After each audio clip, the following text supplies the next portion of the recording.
Hey there, Knolly Williams here, the business healer, and in this video, I'm going to share with you how I went from being a street thug to a prosperous business person, a prosperous businessman. You know, it was a process, and God had a big hand in my life, and I listened. I listened to not only scripture, but I listened to mentors, and I read tons and tons of books, and I did what I was taught. Okay, I did what I was taught. So today in this video, I take you to a live training that I did, and actually this was an interview style. I had a group of entrepreneurs and business leaders, and they were just asking me different questions. And you never know where the conversation is going to lead when you come to one of my live events.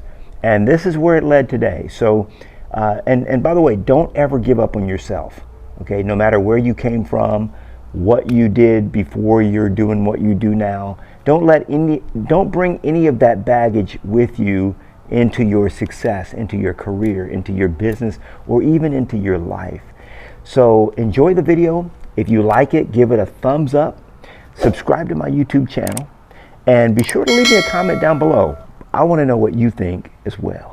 All right, enjoy the video. He's got a story of failure and triumph and balance and failure and triumph again, and maybe failure and triumph again, right, Knolly?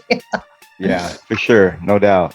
Yeah. He has been, he started at a young age of 23. He started a Christian rap label, and he made his first $1 million at the age of 29.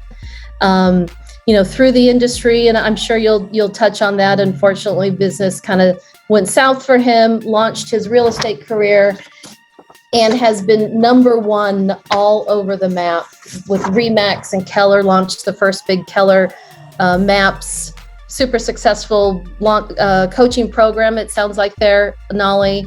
And he's a best-selling author, thought leader, international speaker. He's obviously very well regarded in our community here. And we're just very grateful for you. We know you're leaving to Florida and you have your mentor there with you. So thank you for spending 60 minutes with us today. It's really great to have you. Oh yeah, my pleasure. My pleasure. Glad to be here, Beth. And hi, everybody. Good to see all y'all smiling faces. Good to be here. Yeah. And so how we roll here, gang, is we're just gonna, ask some questions. Knolly's going to kind of share some of his wisdom. And of course, you're welcome to unmute or to chat or to go ahead and pop some questions in chat. And Cody and Ty and myself will kind of review those as well. Beth, before you start, I got to say that, go ahead. Before you start, I feel like I've been saying your name wrong because I've been stalking you for years. How do I pronounce it? Is Beth pronounced it right? How do we pronounce it? How are you saying it? I thought it was Knolly. It's not? Yeah, it's not, Knolly. But it's not Knolly either. But that's how I say it. Okay, so it's actually my name is a Caribbean name. It's from Trinidad. It's West Indian. So I'm first generation American, and so the actual way you say it, like when you say coffee, it's Knolly. I don't say it that way. So I don't care how you say it.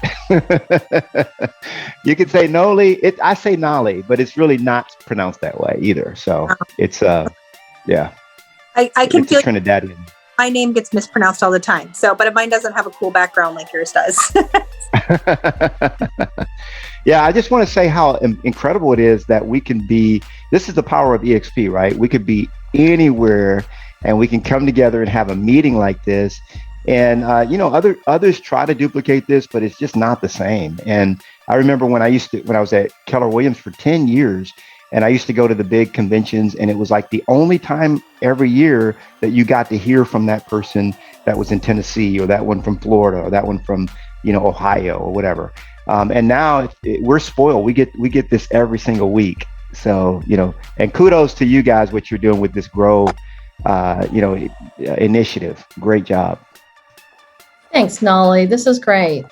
Well, so I don't even know where we want to start. God, when I'm reading your bio, I'm just like, there's so many juicy nuggets everywhere and so many failures. And we all know that's where grow really happens, right? So I don't know, Knolly, where do you think is a good spot for you to start here? You want to just kind of start a little bit about your background, who you are? Yeah. One of the things that's really missing from my bio is the early years. So, when I was 6 years old, my mom and dad separated. And so which led to divorce. And my mom is super smart woman, but she was bipolar and very, very, very abusive. Mm. So she was very hurt, from my dad. I happen to have the same name as my dad. People ask me all the time, is that a nickname? Like, no, I would never have picked Knolly as a nickname because I would not have chosen to be teased and kidded by kids all my life. But yeah, so I'm a junior. I'm Knolly Alexander Williams Jr., my dad senior. And so I reminded, mom of dad. And so consequently, I grew up being beaten. She would beat us with, extension cords, anything she could get her hands on. And it was rough. I mean, I remember night after night going to bed with these painful welts from another outburst. Boy, you look like your dad. You disgust me. Things like this. And then I'd go to bed and I'd have to put on that long sleeve shirt and my pants to hide the scars, the welts. And I was, I grew up with a lot of shame. I would go to school. And I considered myself, I was the shyest kid in school. I felt like I was worthless because I was told that, from a very young age. And so when I was 16, I left home. I ran away from home. And for 2 years, Beth, I lived from house to house. I mean, I went to this friend's house for a week, crashed down on their couch. Then I would get kicked out of that house and go somewhere else. So I was basically homeless for 2 years. And these were very formidable years. I dropped out of high school. And so when you talk about, a lot of people see the success and everything like that, and they're like, well, he's maybe he always had it good. Not really. I didn't. And when I was 18, I accepted the Lord. My mom would always take us to church and everything like that, but I didn't want anything to do with it. But I reconnected to my spirituality when I was 18, and my uncle came and visited me from Austin, Texas. And now I was in Los Angeles. I grew up in LA, and I said, man, I don't want to go to Texas. Look at me now. You're so Texas.